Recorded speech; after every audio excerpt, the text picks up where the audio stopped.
This is George Dionne of the Rock is George podcast, and this is a KNAC.com exclusive interview with DERAPS frontman JACOB DERAPS.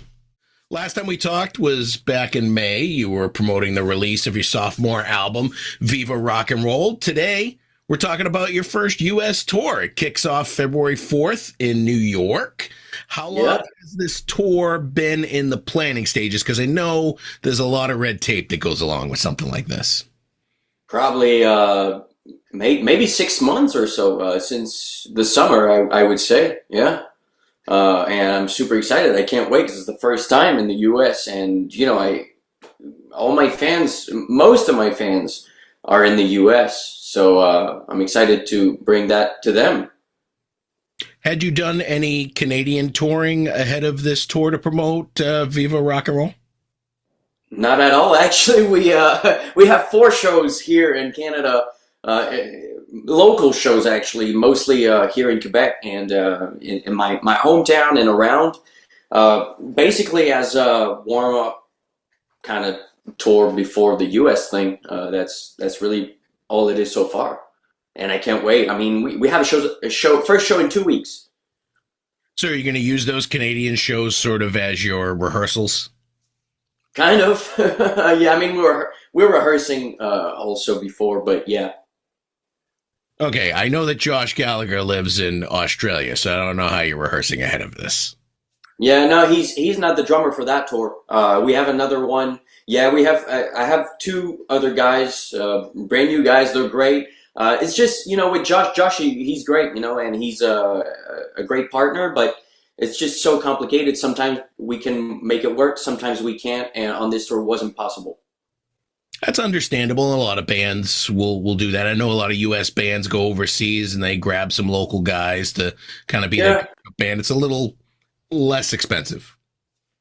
Exactly. Yeah, it makes it less complicated, and you know, I've always wanted local guys for you know, to be able to take more opportunities, because it takes a whole lot of planning to get someone from Australia, from across the country, to do shows, you know.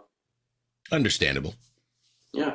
Now you're advertising these shows as a best of your 2 studio albums, some classic rock covers, and a big tribute to Eddie Van Halen. Can you give me a little more insight into that?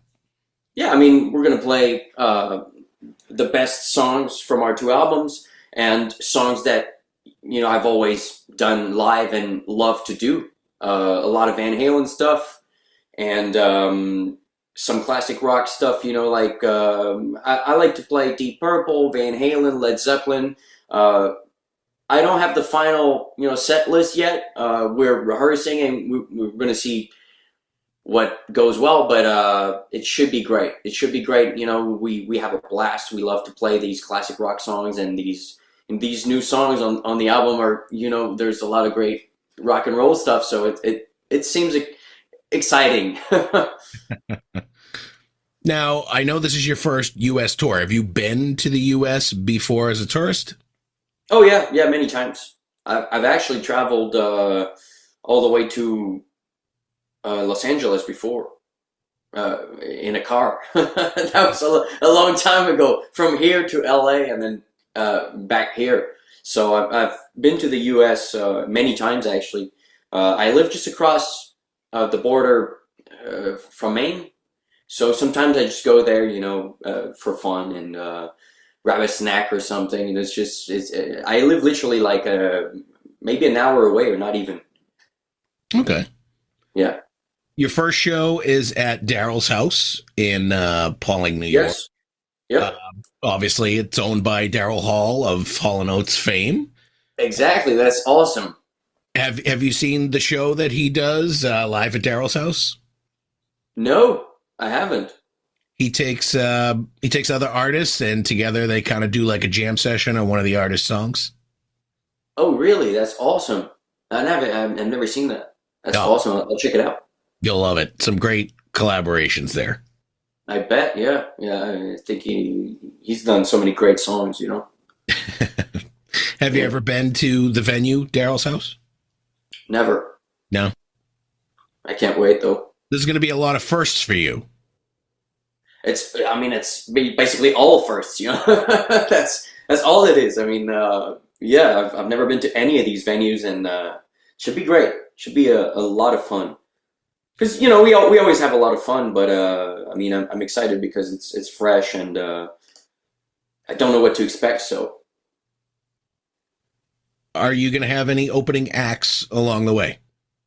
I think we do it in certain places. The venues sometimes choose to put someone as an opening act, but I can't say. I haven't really checked that. How many of your EVH guitars are you going to be able to bring along with you on the tour? I think it's going to be 3 guitars. Yeah, 3 is good. You know, it's I would always like to bring more, but I'm not sure of how big the venues are, and I don't really need more than 3. You know, we have to travel light a little bit also. It just makes everything easier. But yeah, 3 guitars. Definitely, though, I'm gonna have one of these big cabinets with a head, and yeah, I can't compromise on that. Now, you show off these EVH guitars on your social media pages. You're constantly doing riff run-throughs or song run-throughs. How important has social media been to exposing DERAPS to the masses? Well, it's been huge. I mean, I started with YouTube when I was 13, and that's basically what started my whole career. YouTube, I just wanted to share my passion for music with people out there. It was really just for fun, and people started noticing. I was doing a lot of Van Halen stuff, and kind of got known from that on YouTube. And then, these days I've been doing so much social media stuff, posting almost daily, and really kind of grew my social media, and it's kind of bigger than ever now. So it's good. It's great, and hopefully these guys will come out. Our followers will come out and see the show. Now I'm going to catch you on the February 7th show in West Yarmouth at the Music Room. Cape Cod, kind of an odd duck here in Massachusetts, especially in the winter time. Everything kind of like closes down, so everybody's hungry for like a good rock show. So I think you got a great venue at the exact right time. All right, that sounds awesome. I can't wait. I'm excited. A lot of fans, very into band merch. What are you going to be bringing along for band merch on the tour? Definitely albums, so CDs, vinyls, and T-shirts. And I think I have flags and stickers and a bunch of stuff. So yeah, I'll bring that, and maybe more. I don't know yet. I'll check that out. Are you going to be doing any meet and greets or anything like that? Possibly, yeah. I mean, I'll be available, and I'll probably go to the merch table and sign some stuff. And so if you want to meet me, I mean, I'm available. Yeah. Awesome. Yeah. Your tour is going to be taking you from the Northeast pretty much to the Northwest. It's announced as leg 1. Are you in the planning stages of leg 2, or are you going to see how leg 1 goes first? We are in the booking stages, so we're supposed to go all the way down the West Coast, so all the way to LA, and then do the whole South to Florida, and then come back up. So in March, we're planning to do the entire South, and then come back up. So all the month of March also. I just don't have the final dates yet, so we haven't announced anything, but that's the plan. Did I see on the internet that you played in the backing band for Sword, the Canadian heavy metal band? No, we opened for them on their tour in 2023. We opened for them for, I think it was 4 shows. It was pretty big shows. It was cool.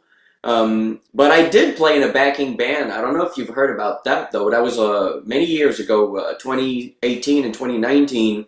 I was a guitar player for TRANS-SIBERIAN ORCHESTRA.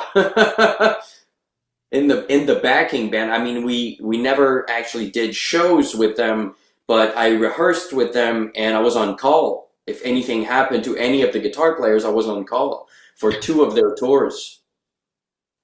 Now, I'm assuming that this opening gig that you had with Sword is what led to your appearance on Rick Hughes's latest solo album, Redemption. Yeah, that's how we met. That's how we started working together. I actually played with him on many of his solo shows in the past 2 years. Yeah. So you've been in his backing band. Yeah, exactly. It seems like Canadian bands are sort of like a close-knit family these days. It seems you tour, you're in the same tour cycles, you got the same management, you get the same sort of like label connection, stuff like that, because I'm constantly seeing Rick Hughes and Lee Aaron and Coney Hatch and DeRaps all kind of doing stuff together. Well, it's funny because me, Lee Aaron, and Rick Hughes, we all share the same manager, so that's it's not a coincidence, I guess. You mentioned the backup gig in TRANS-SIBERIAN ORCHESTRA. Has any other bands reached out to you to either play live or play on their album? Not really. Not that I know of. Yeah, that was a big gig for me. That was the pandemic put an end to that, actually. That was really unfortunate because I loved that gig. I really loved it. It was great for me, and I met so many awesome people because there's a lot of big guitar players and big names in that band, and they were all so great people and just fun, great gig. Everything was that was fantastic. It was a great experience for me, and if I can do it again, I'll do it again. They've all been great to me, and I've never had a problem with any of them. They're fantastic. It was just the circumstances that put a stop to that, for me being Canadian, and that was more complicated at the time. What was that gig going to be something you stepped in on the Canadian tour dates, or would you have run either the East Coast or the West Coast shows? Yeah, that was either one of those. Okay. The East Coast and West Coast, yeah. Now you're still out there promoting Viva Rock N Roll. Have you been impressed with the reception to it? Yeah, I think people absolutely loved the album, and I've done a lot of great interviews, great press. I think on the first week it went #1 on sales in Amazon in Japan on the heavy metal and hard rock category, which was fantastic. People, the comments that I constantly get are that the album is fantastic, and I personally love the album more than the first one. Also, I think, and I'm still promoting it, and we're going on tour for this album. So yeah, I think the reception is going to be even better at these shows. I can't wait. Well, they say rock and roll is dead in America, so you're going to have to show them it's not quite dead yet, right? It's not dead at all. Have you been working on any new music in the meantime? I'm always working on new music, many different styles of music. I mean, I'm not really planning on another album yet or any releases, but I'm always working on new music. That's part of my daily. Well, Jacob, those are all the questions I have for you today. The new album is Viva Rock N Roll. It's out now. You're heading out on your first U.S. tour. It kicks off February 4th in Pawling, New York at Daryl's house. I want to wish you the best of luck with everything, and I want to thank you for taking the time to tell me more about it today. Thanks for having me. I appreciate it. That was fun. See you next time.